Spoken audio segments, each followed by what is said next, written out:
Memasuki 12 minggu usia kehamilan, kita berada pada trimester pertama, dan 12 minggu adalah masa yang paling tepat untuk kita melakukan screening anatomi, melihat keseluruhan, di mana ibu-ibu bisa, kalau dirujuk pada mungkin di daerah Anda ada konsultan feto-maternal untuk melakukan pemeriksaan tersebut. Tapi kalau tidak, ya dengan dokter kandungan Anda bisa melakukan pemeriksaan detail, melihat kondisinya. Ini yang kita lihat kan janinnya keseluruhan ya, utuh semuanya ya. Lihat ini dalam fase aktif. Jangan terbebani harus 4 dimensi ataupun mau berapa dimensi, nggak usah pakai istilah dimensi-dimensi ya. Jadi yang penting itu di tempat Anda fasilitasnya apa ya, manfaatkanlah gitu ya. Yang penting sesuai dengan kemampuan dan legalitas terutama, dan kompetensi ya. Anda harus tahu diperiksa oleh siapa, yang memeriksa siapa gitu ya. Kita ada pelevelannya semuanya. Nah, kemudian kita bisa melihat aktivitas janin kan, dia lihat bergerak terus. Jadi pemeriksaan itu harus kita lakukan teliti, nggak tergesa-gesa. Dok, kenapa kok kita liatin terus? Saya mau ngelihat dengan bayi bergerak begitu, itu kan artinya fungsi motorik ya, fungsi otak semuanya bagus. Ada bayi yang nggak mau bergerak sama sekali, tahu-tahu lumpuh, cerebral palsy, bisa sampai daerahnya tulang belakangnya spina bifida atau pecah, itu juga bisa mempengaruhi. Ada juga kasus bayi yang akrania atau nggak punya batok kepala ya, itu gerakannya juga kayak robot gitu, kaku banget.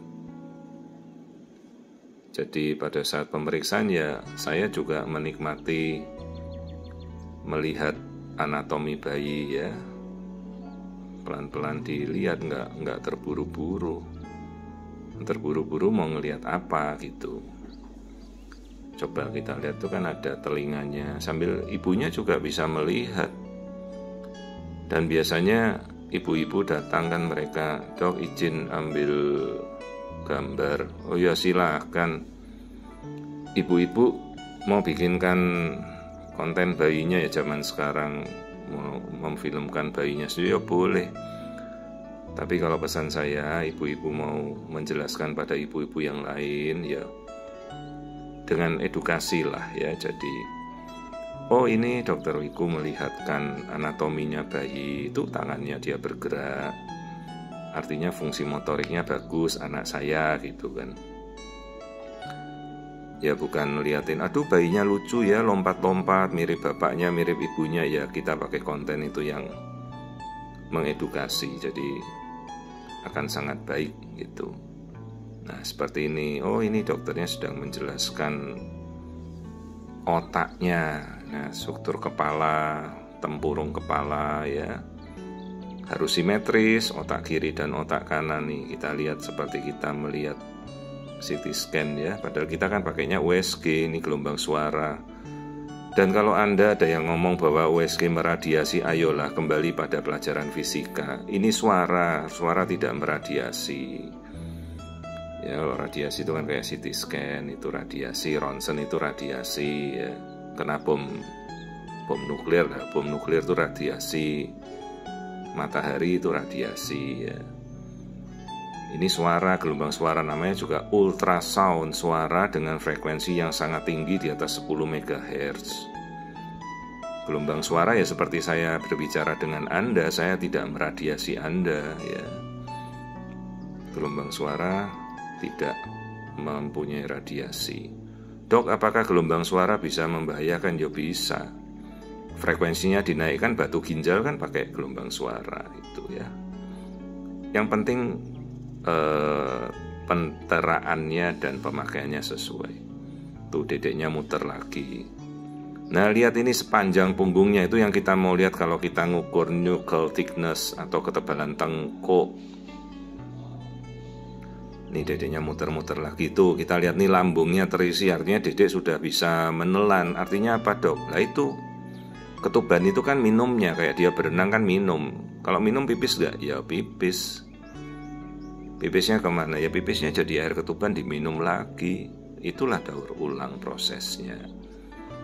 Dok baru tahu dok. Oh ya memang begitu. Jadi sekalian ya ibu tahu, bayi itu minum dan bayi pipis ya terus minum kencingnya sendiri, yang gak boleh pupuk. Oke, sekarang kita mau lihat apa ini dok? 4 ruang jantung, itu pelajaran kelas 4 SD zaman dulu IPA ya. Tuh ruang jantung ada 4. Dan biasa kalau periksaan saya tanya ibu-ibu, pernah tahu nih kalau pelajaran kelas 4 apa dok? Ruang jantung serambi dan bilik kanan kiri, bilik kanan kiri.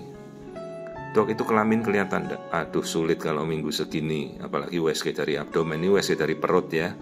Kebetulan ibunya tidak obesitas, jadi kita ngelihat dari perut tuh enak banget.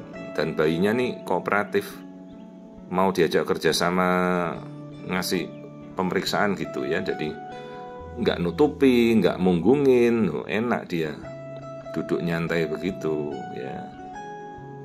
Dok tangan bisa dilihat? Ya bisa, kita fokuskan lihat jari-jari tangan. Kalau memang terlihat, kemarin ada kasus yang trisomi 13, dari awal badan semuanya bagus tapi akhirnya ketahuan jarinya ada lebih ya.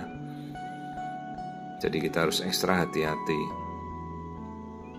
Kadang kelainan genetik tuh aduh sangat banyak dan sulit kita lihat. Nah lihat tuh jarinya, dia buka tuh jempol jarinya.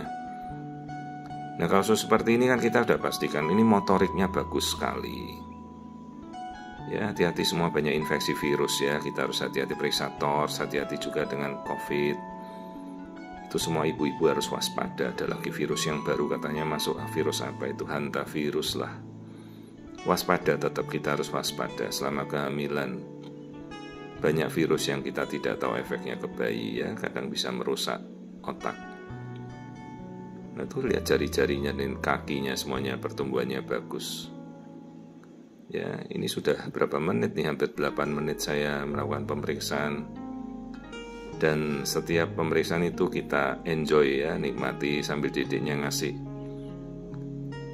Dok, satu pemeriksaan dokter bisa habis berapa menit? Ya terserah saya bisa, kalau bayinya pas banyak yang wajahnya bisa ngadep ke depan, kadang saya sampai 30 menit. Ada di YouTube saya juga banyak kan, ibu-ibu bisa lihat kalau pemeriksaan bayi. Dan sekarang tuh kita sudah bisa memakai AI ya. Tampilan seperti ini kadang cuma masih di luar, AI-nya software, harus dilakukan di luar USG, kadang butuh waktu, itu yang saya tidak sempat.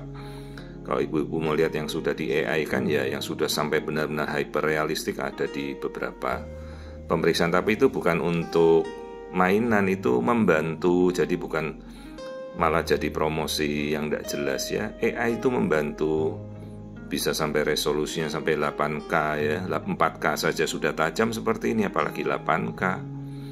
Hyperrealistik, sangat tajam ya. Itu baru saya buatkan paper penelitian lagi, mudah-mudahan bisa dipublikasi ya. Jadi ini janin 12 minggu semuanya tampak normal.